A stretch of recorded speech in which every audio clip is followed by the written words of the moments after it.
Hi Hoopers, Spiral Flow here of Heady Handmaids. I wanted to bring you a video today to show you how to properly collapse your push button collapsible hoops.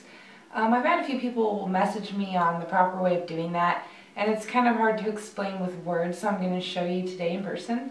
I'm going to show you a couple different ways to do this here.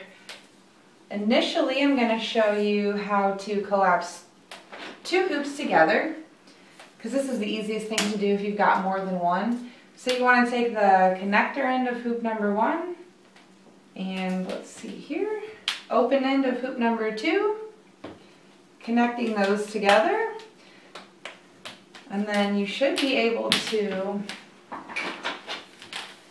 gently pull the ends together here at the exact same time, bringing them together at the top and sliding the push pin in, bringing both of your hoops to a collapsible state. I like to tie the sides together usually to keep it from kind of popping open. But it works best if you've got more than one because it puts a little less stress on the tubing.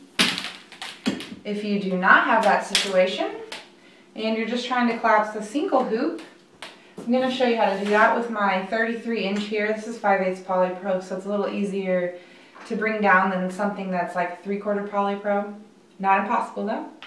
So depending on what you like to do, I really prefer to be kneeling when I do this. You can either start pulling from the top, or you can flip it upside down and start pulling up from the bottom. The idea is to always pull both sides at the same time.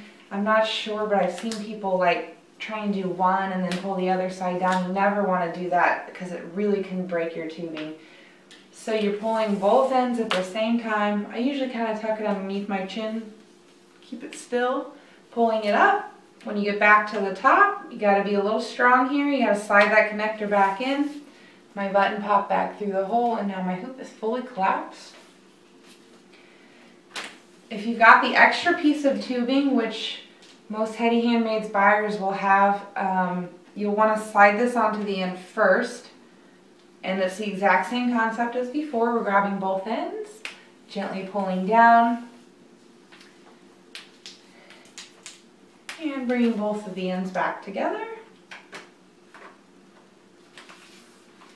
giving you a fully collapsed hoop with an extra little piece there. I really recommend using that extra tubing if you have it, because it helps keep your hoop from getting warped or a little funky when you're traveling. If you are taking your hoop on the airplane, don't worry about it. I've never had any issues and I've flown all over the place with my hoops. Just make sure that you tuck them underneath your seat or put them up in the overhead bin on top of something. I find people tend to kind of throw stuff on top if they're not on top of something. But other than that, you should have no issues with taking your hoop on your travels. And I hope you have enjoyed my informative video. Happy hooping!